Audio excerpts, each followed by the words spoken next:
Okay, let's dive right into this explainer. Today, we're unpacking something that gets completely swept under the rug, the unspoken, deeply emotional reality of senior year.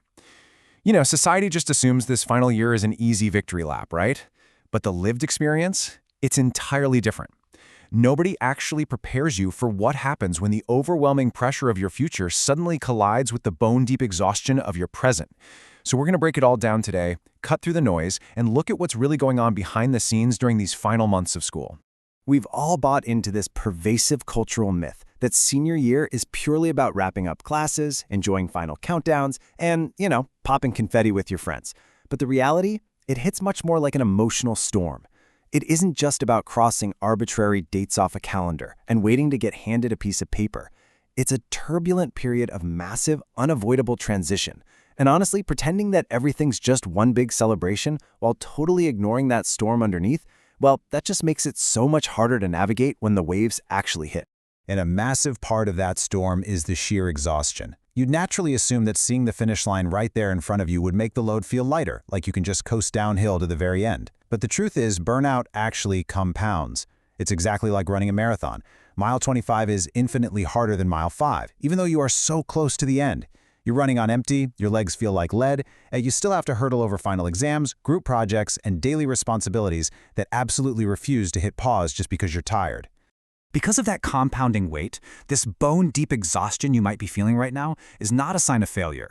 It is a perfectly normal, deeply human reaction to carrying a terribly heavy load for a very long time. It's incredibly easy to look at your complete lack of motivation right now, compare it to the boundless energy you had as a freshman, and think, wow, I'm messing up, or I'm just being lazy. But actually, scratch that. You are just human. It's absolutely okay to acknowledge that you're tired and to give yourself permission to feel that fatigue without any of the guilt. So this physical exhaustion builds internally when we encounter what is known as capstone stress. We aren't just talking about regular homework assignments or weekly reading quizzes anymore.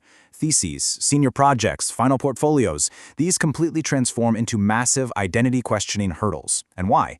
Because they represent the grand culmination of your entire academic career up to this point. The pressure is genuinely identity-shaking. You might suddenly find yourself severely questioning your major, wondering if you actually learned any marketable skills at all, and just completely doubting the entire trajectory of your future. Listen, if you're feeling that intense internal pressure right now, maybe sitting in a quiet library at 2 a.m. staring at a blinking cursor on a blank document, you are absolutely not alone. Seriously, look around your classrooms. Look at the people sitting next to you in the dining hall. The truth is, everyone is quietly panicking. People are just exceptionally good at hiding it behind a smile or a super busy schedule. Recognizing this shared, silent struggle can instantly lift a huge, isolating weight right off your shoulders. You aren't uniquely broken. You're just in the same intense pressure cooker as everyone else. Externally, things are shifting just as much. Nobody really warns you how highly emotional it gets when your tight-knit friend group starts planning completely different post-grad futures. This pressure causes relationships to warp and shift in very specific and sometimes really painful ways. Some people pull away and distance themselves just to protect against the impending goodbyes. Others, they might cling tighter out of a deep fear of losing you. Or, you might just see personalities suddenly change as people awkwardly try to cope with the impending unknown. When those unpredictable social shifts happen, it can so easily feel like a direct, personal rejection. But remember this, it's not personal, it's transition. People act strangely when they're scared of the future. It is completely okay to grieve the version of your friendships that existed before this year. Things are fundamentally changing, and that sense of loss is very real. But recognizing that these messy, complicated changes aren't a reflection of you or your worth as a friend allows you to navigate this social turbulence with a whole lot more grace. And speaking of the impending unknown, let's talk about what comes next. Post-grad planning. Does it feel like a massive, high-stakes test you just completely forgot to study for? Between scrambling for jobs, applying to grad school, figuring out where on earth to move, and suddenly having to manage real-world money, it is just overwhelmingly stressful. Society often acts like you should already have this brilliant, fully formed master plan neatly tucked in your back pocket. And when you don't, well, it triggers an overwhelming sense of dread for almost everyone. So, here is the secret to diffusing that dread. First, deeply acknowledge that most seniors are figuring it out in real time. That classmate who seems incredibly put together, yeah, they're probably just as unsure as you are. Second, you've got to take everything step by step. Instead of paralyzing yourself by panicking over a massive 5-year plan, try backward planning. Define one concrete long-term goal, like, say, getting an entry-level job in your field. Then, break it down into 30-day micro-goals.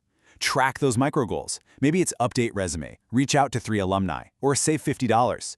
You can track these on a simple Kanban board, plug them into a habit tracking app, or even just slap a sticky note on your desk. You don't need all the answers immediately. You just need to identify and track the very next step right in front of you.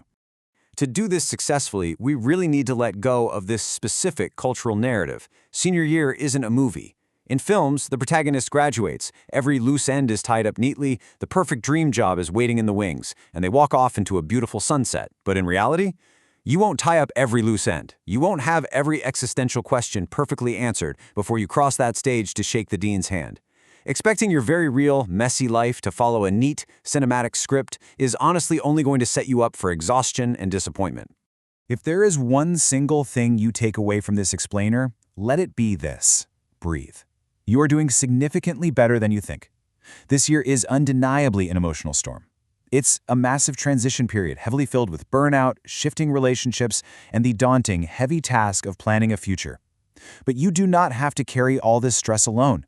You are surviving this transition beautifully, just by showing up, being honest with yourself, and doing your absolute best every single day.